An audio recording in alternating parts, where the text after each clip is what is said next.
Hello students, in this video we are going to discuss nutrition in animals. इसके पहले भी हमने एक वीडियो देखा है न्यूट्रिशन इन एनिमल्स, उसमें हमने डिस्कस किया था न्यूट्रिशन इन अमीबा. अब हम डिस्कस करेंगे न्यूट्रिशन इन एनिमल्स और उसमें भी ह्यूमन बींग्स, क्योंकि ये थोड़ा डिटेल्ड टॉपिक है इसलिए हम इसको दो पार्ट्स में पढ़ेंगे. सो ये है first part, nutrition in human beings part 1. Digestive system of man.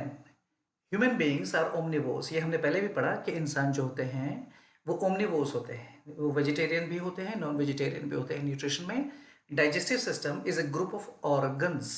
तो आपने पहले पढ़ा है कि सेल के फॉर्म पे स्ट्रक्चर होता है, सेल्यूलर स्ट्रक्चर होता है, cells combine to form tissues, tissues से ऑर्गन्स. आपके ऑर्गन्स ये जो आप देख रहे हैं, lungs, heart, pancreas, small intestine, ये ऑर्गन्स है. और बहुत सारे ऑर्गन्स कंबाइन होकर जो बनते हैं वो ऑर्गन सिस्टम. तो आपके बॉडी में कई प्रकार के ऑर्गन सिस्टम हैं, digestive system, respiratory system, excretory system. हम उनमें से पढ़ने वाले हैं digestive system. So basically digestive system is a group of various organs and associated digestive glands that take part in the ingestion of food. कि food को कैसे body में लिया जाता है, कैसे क्रश किया जाता है, कैसे डाइजेस्ट होता है, कैसे एब्जॉर्ब होता है और कैसे इजेस्ट होता है बॉडी से. जो बॉडी के काम का इनडाइजेस्टिबल मटेरियल है वो, इसको कहा जाता है डाइजेस्टिव सिस्टम ऑफ मैन. ये इसका एक बेसिक डायग्राम है जो आपको हमेशा आना चाहिए, बनाने भी आना चाहिए, और इन केस एग्जाम में बना बनाए डायग्राम आए तो आपको लेबलिंग भी पता होनी चाहिए.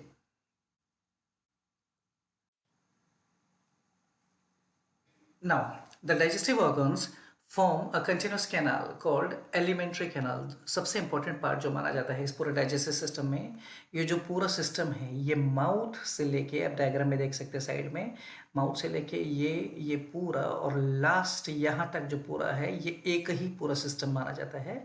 और इस पूरे सिस्टम को कहा जाता है एलिमेंट्री कैनाल. एलिमेंट्री कैनाल जो होते हैं इंसानों के केस में ये काफ़ी बड़ी होती है, करीब 8 से 10 मीटर, 25 से 30 फीट, जो काफ़ी बड़ी होती है. लेकिन क्योंकि ये कॉइल्ड होती है इसलिए अपनी बॉडी में स्पेस एडजस्ट हो जाता है. इसमें 8 to 10 मीटर्स की टोटल लेंथ होती है एलिमेंट्री कैनाल की. It is a tubular passage. ये ट्यूब जैसा होता है, हालांकि इसकी ल्यूमेन जो होता है वो कहीं पे पतला होता है, कहीं पे मोटा होता है, फिर पतला होता है, फिर मोटा होता है, अलग अलग होता है. लेकिन इसमें कहीं पे भी एक चीज़ याद रखनी है, ब्रेक नहीं होता है. ओके, ये पूरा एक ही ट्यूब होता है शुरू से लेके आखिरी तक. तो ये एक ट्यूब्यूलर पैसेज है जो माउथ से स्टार्ट होके एनस तक जाता है. It has the following parts. अब हम इसके पार्ट्स को डिस्कस करेंगे one by one. First to start with is mouth. It occurs in between nose and chin. हमारे नाक से लेके चिन के बीच तक का जो एरिया है वो कहलाता है mouth. It is bounded by too soft movable sensitive lips which help in holding the food. इसमें सामने की तरफ दो मूवेबल, बहुत ही ज़्यादा सेंसिटिव लिप्स होते हैं. इसका एक काम और होता है, जब खाना अंदर रहता है तो लिप्स माउथ को क्लोज कर लेते हैं सो दैट कि खाना बाहर ना जा पाए, होल्ड, फूड को होल्ड करके रखता है. तीसरा, they also aid in phonation. Phonation means speech, बोलने के लिए, ठीक से बोलने के लिए माउथ इम्पॉर्टेंट माना जाता है. ओरल या बक्कल कैविटी.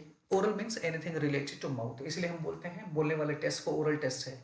ओके, तो oral is related to mouth. Oral और बक्कल. कैविटी इज खोखली जगह, ऐसी कोई भी खाली जगह को कहा जाता है कैविटी. इसलिए अक्सर जब किसी के दांत में छेद या कुछ ऐसे खाली जगह हो जाती है, खोखलापन आ जाता है, उसको कहा जाता है टूथ कैविटी. सो कैविटी मीन्स खाली जगह. एंड ओरल और बक्कल कैविटी मीन्स हमारे मुंह के अंदर जब हम अपने लिप्स बंद कर लेंगे तो अंदर में जो खाली जगह है उसको कहा जाता है buccal cavity. It consist of A cavity bounded by lips, जिसमें सामने तरफ लिप्स होते हैं, चीक्स होते हैं, गम्स, मसूड़े जिनमें हमारे दांत फंसे हुए होते हैं, teeth, tongue and muscles. Chewing breaks the food into smaller particles increasing the surface area of the food. Important, जब भी हम खाना खाते हैं सबसे पहला काम होता है कि हमारा जो माउथ होता है वो खाने को छोटे छोटे छोटे पार्टिकल्स में तोड़ देता है, एक प्रकार से उसको फैला देता है ताकि उसका सरफेस एरिया बढ़ जाए, ताकि जब उसमें सलाइवा और बाकी चीज़ें मिले तो वो अच्छे से अच्छा फैल के ज़्यादा सरफेस एरिया को कवर करे so that the various enzymes can act on it more effectively. Next part is mouth के अंदर ही tongue. Muscular sense organ with the taste buds help in the movement of food in the mouth cavity. ये एक प्रकार का मस्कुलरी sense organ है जो हमें टेस्ट बताता है. इसमें टेस्ट बर्ड्स पाए जाते हैं. आप राइट साइड जो डायग्राम देखेंगे वो उसका बहुत डिटेल्ड फोटो है. इस प्रकार के छोटे छोटे हजारों लाखों बर्ड्स पाए जाते हैं हमारी जीभ में जो हमें टेस्ट करने में मदद करते हैं. हम जो भी खाना खाते हैं उसका जो रस होता है, ये टेस्ट होता है, वो इन्हीं के थ्रू जीभ में जाता है और फिर ब्रेन उसको इंटरप्रेट करके आपको बताता है कि ये जो टेस्ट है वो कैसा है, अच्छा है, बुरा है या किसके जैसा है. और ये बहुत सेंसिटिव होता है. मतलब आप आंख बंद करके भी कोई चीज़ खाएंगे लेकिन ब्रेन आपको वो टेस्ट से इंटरप्रेट करके बता देगा कि ये चीज़ ये है. ओके, सो ये एक इम्पॉर्टेंट सेंस ऑर्गन मानी जाती है टंग. टंग bears taste buds for tasting the quality of the food. It also cleans the teeth. ये इसका एक काम टीथ को क्लीन रखना भी होता है और फोनेशन में हेल्प करना, ठीक से बोलने में, क्लियर प्रोनाउंसिएशन में मदद करना टंग की मदद से. टंग का एक और काम होता है खाने को मूव करना. जब हम खाना खाते हैं तो मुंह बंद करके जब दांतों का काम होता है, दांत जो होते हैं हमारे, हम आगे बढ़ेंगे, ये काइंड ऑफ ग्राइंडर मिक्सी के जैसे होते हैं जिनमें हम कोई हार्ड चीज़ को पीस के छोटा कर सकते हैं. तो वो काम हमारे दांत या दाढ़ करते हैं. लेकिन आपने देखा होगा कि अक्सर मिक्सी के साथ एक लकड़ी का या प्लास्टिक का फाइबर का एक स्पैचुला मिलता है. उसका काम होता है कि जो चीज़ें अक्सर पीसने के बाद उसकी ब्लेड से दूर किनारों पे चिपक जाती है तो वो स्पैचुला का काम होता है उसको वापस से समेट के ब्लेड के पास लाना. बिल्कुल वही काम हमारे माउथ में टंग करती है कि खाने को बार बार मूव करा के दांतों के नीचे ले जाना सो दैट वो अच्छे से ग्राइंड हो पाए. ओके, सो फूड का जो मूवमेंट होता है उसमें टंग मदद करती है. और ऐसा माना जाता है कि टंग के अलग अलग एरियाज में अलग अलग टेस्ट सेंसेस होते हैं, जैसे आप डायग्राम में भी देख सकते हैं. ऐसा माना जाता है कि पीछे की तरफ बिटर टेस्ट होता है, सार चीज़ों का टेस्ट आपको साइड से आता है, सॉल्ट एंड स्वीट टेस्ट आपको अक्सर जीभ के सामने के हिस्से से आता है. Next important part is teeth, tooth. They are the hard structures use for cutting. हमारे दांत ये हार्ड स्ट्रक्चर्स होते हैं बहुत जो कटिंग, काटने के, चूइंग यानी चबाने के, क्रशिंग यानी खाने को चूरा करने के काम आते हैं. They are partially embedded in sockets of jaw bones. मैंने पहले भी समझाया ये मिक्सी का काम करते हैं किसी बड़ी चीज़ के बड़े पार्टिकल्स को छोटा करने का. ये पार्शली यानी कुछ धंसे हुए होते हैं, एम्बेडेड इन सॉकेट्स. हमें जितने दांत दिखाई देते हैं ये कुछ पोर्शन होता है जबकि इसका बाकी पोर्शन आपके गम्स यानी मसूड़ों के अंदर एम्बेडेड होता है. इसको कहा जाता है सॉकेट्स ऑफ जॉ बोन्स. हमारे जॉ मतलब दो जॉ होते हैं. आप ध्यान से देखेंगे तो आपको पता चलेगा आपका जो अपर जॉ है वो फेस के साथ अटैच्ड है, वो मूव नहीं कर सकते हैं आप सिर्फ लोअर जॉ नीचे वाले जबड़े को ही मूव कर सकते हैं. ओके, जॉ बोन्स में दांत एम्बेडेड होते हैं. Teeth are made of ivory like substance. Ivory हाथी दांत को बोलते हैं. उसी प्रकार का मिलता जुलता सब्सटेंस होता है जिसको कहा जाता है डेंटिन या डेंटाइन. यही कारण है कि दांत से रिलेटेड डेंटल या डेंटिस्ट कहते हैं हम, dentine. The expose part of the teeth और क्राउन्स, जो बाहर हिस्सा जो हमें दिखता है उसको कहा जाता है एक्सपोज पार्ट या क्राउन. और इसके ऊपर एक प्रकार का पेंट लगा होता है, समझिए आप, शाइनिंग सब्सटेंस होता है जिसके कारण ये चमकदार वाइट दिखाई देते हैं.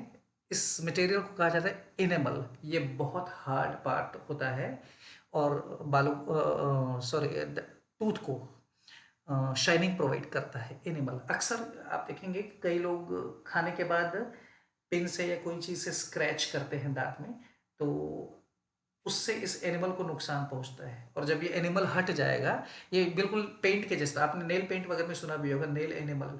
तो enamel means kind of paint का लेयर होता है ये. और जब ये लेयर हट जाएगा तो दांतों के अंदर का पार्ट जो हल्का सा येलोइश होता है वो दिखने लगेगा. इसीलिए आपको लगेगा कि कुछ लोगों के दांत थोड़े येलोइश है. दैट मीन्स कि उनका एनिमल खराब हो गया है. Okay, an adult human has 32 teeth. अलग अलग जीव जंतुओं में अलग अलग होते हैं. ये इंसानों के केस में माना जाता है कि 32 टीथ होते हैं. हालांकि आपको आश्चर्य होगा ये जान के कि सभी के 32 टीथ नहीं होते हैं. ओके, दो जबड़े माने जाते हैं. हमारे दो जबड़ों में 16 16 दांत होते हैं, 16 ऊपर 16 नीचे, और 4 प्रकार के दांत होते हैं। हमारे सारे दांत एक जैसे नहीं होते, 4 अलग-अलग प्रकार के दांत होते हैं, जो आप नीचे डायग्राम में देखेंगे। जैसे इंसिजर्स, ये सबसे सामने होता है। खास बात इसको आप ध्यान से देखेंगे, इसका सामने फ्रंट पोर्शन ऐसे स्ट्रेट है, कट करने के काम आता है ये। दूसरा कैनाइंस, जो आगे से नुकीला होता है, ये टीयर करने के, मांस जैसी चीज़ों को टीयर करने के काम आता है। प्रीमोलर्स और मोलर्स, मोलर्स यानी दाढ़, और दाढ़ के पहले इसलिए प्रीमोलर्स, तो ये दोनों ग्राइंडिंग के काम आते हैं। ये कटिंग के काम, इंसिजर्स कटिंग के, कैनाइन टीयरिंग के। पहले आपने देखा होगा कि जितने भी जानवर होते हैं, मतलब कार्निवोर्स, लायन, टाइगर, और क्योंकि उन लोग फ्लैश ही खाते हैं, इसीलिए उनके सारे दांत ऐसे पॉइंटेड कैनाइंस होते हैं। जबकि गोट या काऊ या कैमल, हॉर्स, इस प्रकार के जो जानवर हैं, जो कटिंग का काम ज़्यादा है जिनको, वो मांस नहीं खाते हैं, उनको वेजिटेबल्स या इस प्रकार की चीज़ों पे डिपेंड करते हैं, प्लांट्स पे, इसीलिए उनके दांत इंसिजर्स होते हैं। इंसानों में, हम में आप देखेंगे दोनों प्रकार के दांत पाए जाते हैं, आपके इंसिजर्स भी होते हैं और कैनाइंस भी होते हैं, क्योंकि हम ओमनीवोर्स हैं। ओके, और उसका अरेंजमेंट भी आप यहाँ साइड में देख सकते हैं। सबसे सामने जो दांत होते हैं आपके, वो इंसिजर्स होते हैं, उसके बाद वाले कैनाइंस, लास्ट में मोलर्स, और उसके पहले प्री मोलर्स। ओके, खास बात, हमारे क्योंकि अलग अलग प्रकार के दांत होते हैं, incisors, canines, premolars and molars, इसलिए हम कहलाते हैं हेटेरोडोंट। हेटेरो मीन्स डिफरेंट, तो अलग अलग प्रकार के दांत होते हैं आपके, इसलिए heterodont. Human beings have 2 sets of teeth. इंसानों के केस में लाइफ में 2 बार दांत आते हैं। एक शुरू में डेसिडुअस, आपने पढ़ा भी होगा, डेसिडुअस मतलब ऐसे ट्रीज जिनकी पत्तियां झड़ जाती हैं, बिल्कुल वैसे ही मिल्क टीथ, दूध के दांत जो शुरू में बच्चों के आते हैं, और फिर एक टाइम के बाद वो दांत टूट जाते हैं, और उसके बाद जो आते हैं वो कहलाते हैं permanent teeth. Milk teeth are 20 in number. हालांकि जब शुरू में टेम्पररी सेट आते हैं मिल्क टीथ, वो पूरे 32 नहीं आते, वो 20 के आसपास होते हैं। The last molars are called wisdom teeth. एक खास बात, दाढ़ जो होती है लास्ट मोलर, कभी कभी जो लास्ट वाले जो दाढ़ होती है वो बहुत लेट आते हैं, मतलब जब ह्यूमन बींग्स नॉर्मली 18, 20, 25 एज के हो जाते हैं तब आते हैं। इसलिए नॉर्मली ऐसा माना जाता है कि अब वो बच्चे बड़े हो गए हैं या समझदार हो गए हैं, इसीलिए अक्कल आ गई है, तो अक्कल दाढ़ कहा जाता है उसको, हिंदी में अक्कल दाढ़ कहते हैं, इंग्लिश में this is called wisdom teeth. And the dental formula is 2 1 2 3। ये क्या है, ये आपके नंबर ऑफ टीथ बता रहा है। 2 incisors, 1 canines, 2 premolars and 3 molars, तो 2 1 2 3 8। 8 लेफ्ट साइड में, 8 राइट साइड में, 16 दांत ऊपर और 16 दांत नीचे। ये था डिटेल आपके टूथ से related. Now third part is salivary glands. 3 pairs of salivary gland हमारी बॉडी में, माउथ में 3 जोड़ियों में पाए जाते हैं सलाइवरी ग्लैंड्स। 3 प्रकार से 3 जगहों पे पाया जाता है। आपको इसका नाम आएगा क्वेश्चन आंसर में, आप इसका नाम ध्यान रखेंगे। They are parotid below ears, ये कान के निचले हिस्से में, वहां पे पाया जाता है पैरोटिड। दूसरा होता है सब मैक्सिलरी, नीचे तरफ जहाँ पे दोनों जॉज मिलते हैं वहां पे सब मैंजुलर भी बोलते हैं उसको, सब maxillary at the angles of lower jaw. और तीसरा सब लिंगुअल, आपकी जीभ के नीचे। तो 3 पेयर्स में पाए जाते हैं सलाइवरी ग्लैंड्स, एक पैरोटिड, सब मैक्सिलरी एंड सबलिंगुअल। ये आप नाम हमेशा ध्यान रखेंगे। इंपॉर्टेंट चीज इसमें सलाइवा का composition. Saliva consist of mucus, water, lysozyme and enzyme ptyalin. ये क्या होता है? Saliva consist of mucus. Mucus एक पानी जैसा लगने वाला सब्सटेंस, तो समझिए ये होता है, एंजाइम है। आप देखेंगे कि आपका गाल या चीक जो है बाहर से सूखा होता है, लेकिन इसी गाल का अंदरूनी पार्ट अगर आप देखेंगे जीभ से कुछ, तो अंदर आपको गीला लगेगा। इवन माउथ और माउथ के अंदर का भी, बॉडी का मांस का पूरा जो अंदर के पार्ट्स है वो आपको हमेशा गीले लगेंगे। तो वो जिस चीज़ से गीले है वो म्यूकस कहलाता है। ये बॉडी को हमेशा मॉइस्ट रखता है। प्लस ये इंपॉर्टेंट एंजाइम होता है जो कीड़े मकोड़े, बैक्टीरिया, माइक्रो ऑर्गेनिजम्स को भी खत्म करता है। तो due to presence of mucus and water, saliva makes the food soft. Saliva का एक काम होता है कि जो खाना हमने खाया है भले ही वो सूखा हो, लेकिन ये उसको चबा के उसके साथ मिल के उसको सॉफ्ट बनाता है और स्लिपरी।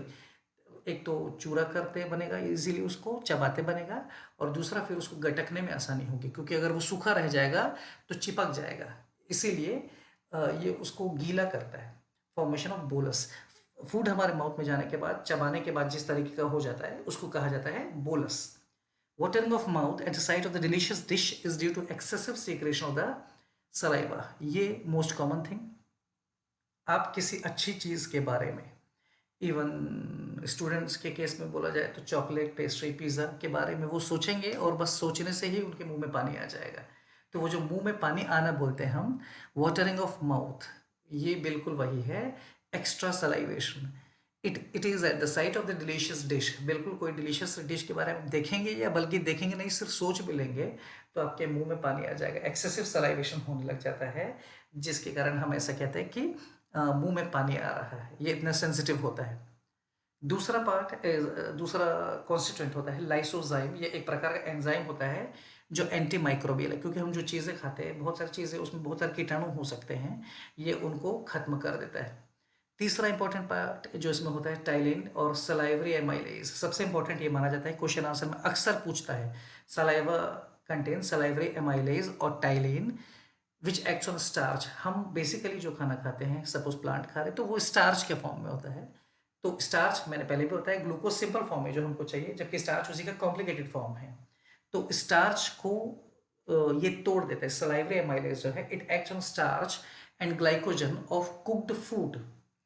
ये कुक्ड फूड में जो ग्लाइकोजन के फॉर्म में होता है, ये प्लांट होता है स्टार्च के फॉर्म में, ये उसको ब्रेक डाउन कर देता है और उसको एक सिंपल स्वीट शुगर में चेंज कर देता है हमारी बॉडी में। फिलहाल इसका जो नाम होता है वो ग्लूकोज नहीं बल्कि मोल्टोज होता है, और ये हल्का सा मिठास होती है इसमें। यही कारण है कि आप देखेंगे कि अगर कोई व्यक्ति रोटी खाता है, सपोज एक नॉर्मल ब्रेड खाता है या रोटी खाता है, और उसको जितनी ज़्यादा देर उसको वो मुंह में चबाएगा, उतना ज़्यादा सलाइवा मिलेगा और उतना उसमें मिठास आती जाती है, due to maltose. Okay. Fourth point is saliva cleans the teeth, क्योंकि एक प्रकार का इंपॉर्टेंट एंजाइम है, बिल्कुल ये दांतों को भी क्लीन करने का काम करता है। It keeps the buccal cavity, lips and tongue moist for the proper phonation. सबसे इंपॉर्टेंट बात, ये मुंह को आपके हमेशा गीला रखता है। आप अक्सर देखेंगे, क्योंकि सूखी चीज़ जो रहेगी वो बहुत दिक्कत होगी उसको गटकने में, वो अटक जाएगी।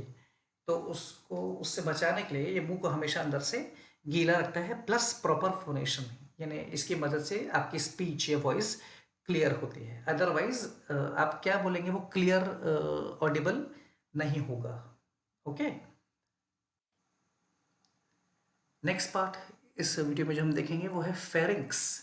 थोड़ा सा नया टर्म लग सकता है, हो सकता है आपको। It is a funnel shaped common passage. ये कॉमन पैसेज होता है, देखिए आप डायग्राम में देखेंगे ध्यान से, हमारी जो नोज़ होती है, नोज़ से जब हम सांस लेते हैं तो वो सांस यहाँ से अंदर जाती है और यहाँ पे भी खाली जगह होती है, लेकिन क्योंकि ये नोज़ के अंदर खाली जगह, इसको कहा जाता है नेज़ल कैविटी। कैविटी मीन्स खाली जगह, नोज़ के अंदर है इसलिए नेज़ल कैविटी, जबकि बीच में पार्टीशन होता है और फिर हमारा माउथ होता है। तो माउथ के अंदर भी खाली जगह होती है, उसको कहते हैं ओरल कैविटी या बक्कल कैविटी। तो आप यहाँ पे देखेंगे ऊपर के पार्टीशन और नीचे टंग के बीच में ये जो जगह है ये भी खाली है, लेकिन ये माउथ के अंदर, इसको कहते हैं ओरल कैविटी, जबकि ऊपर नाक के पास जो जगह खाली है वो कहलाती है नेजल कैविटी। लेकिन दोनों ही आगे जाके जहाँ मिलते हैं, ये नेजल कैविटी भी यहाँ जाके खत्म हो रही है और ओरल कैविटी भी जहाँ जाके, तो वो जो कॉमन पॉइंट है जहाँ जाके दोनों कैविटी मिल रही, उस जगह को कहते हैं फेरिंग्स। आप ऐसे समझ सकते हैं, आपके बक्कल कैविटी का पिछला हिस्सा लास्ट में एकदम। मोस्टली अक्सर केसेस में हम देखेंगे जब आप कोई दवाई या कोई सा कैप्सूल खाएंगे तो अक्सर कभी ऐसा होता है कि वो जाके एक पॉइंट पे चिपक जाती है अंदर। वो जिस जगह पे अंदर जाके चिपकती है वो एरिया कहलाता है pharynx. It is a funnel shaped common passage. Common passage इसलिए लिखा है क्योंकि इसी से रेस्पिरेटरी गैसेस, मतलब सांस जो हम लेते हैं वो भी जाती है, और डाइजेस्टिव ट्रैक्ट्स, खाना जो ओरल कैविटी से जाता है वो भी।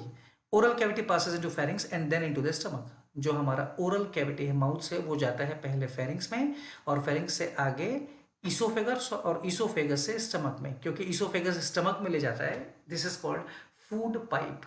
It is a white space at the back of the oral cavity. So pharynx oral cavity के पीछे तरफ एक थोड़ी खुली सी जगह होती है with upper part for respiration, जिसका ऊपरी हिस्सा रेस्पिरेशन में मदद करता है, मिडिल हिस्सा हमारे न्यूट्रिशन में मदद करता है, और निचला हिस्सा लोअर टुवर्ड्स विंड पाइप, नीचे कंटिन्यू किया वो ट्रैकिया तक चला, नीचे विंड पाइप है, जिस पाइप से सांस अंदर जाती है वो कहलाता है विंड पाइप, जिस पाइप से खाना अंदर जाता है वो कहलाता है ईसोफेगस या food pipe.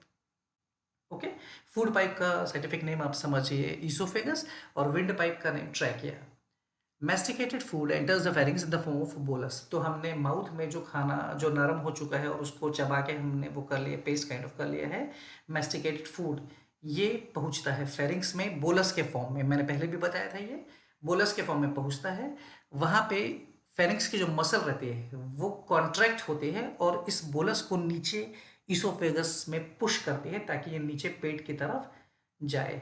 The act of pushing food into the oesophagus, और ये जो एक्ट है इसी को हम गटकना बोलते हैं। दैट मीन्स जब तक आप खाना खाते रहते हैं, जब तक वो अंदर नहीं जाता है, मतलब जब तक चबाते रहते हैं, जब आप उसको गटकते हैं तब फिर वो फूड पाइप में जाता है। इस एक्ट को बोलते हैं स्वेलोइंग। तो स्वेलोइंग मीन्स जब फेरिंग्स के मसल्स उस फूड को या बोलस को नीचे इसोफेगस में पुश करते हैं, इस काम को कहा जाता है स्वेलोइंग। इसके आगे भी और इम्पॉर्टेंट पार्ट्स है, तो पूरे डाइजेस्टिव सिस्टम को समझने के लिए आपको हर पार्ट को ऐसे थोड़ा सा डिटेल में जानना ज़रूरी है, सो दैट आपके माइंड में एकदम पिक्चर क्लियर हो जाए और आपको इसको रटने की ज़रूरत ना पड़े। ओके, इसके नेक्स्ट पार्ट्स हम देखेंगे नेक्स्ट वीडियो में।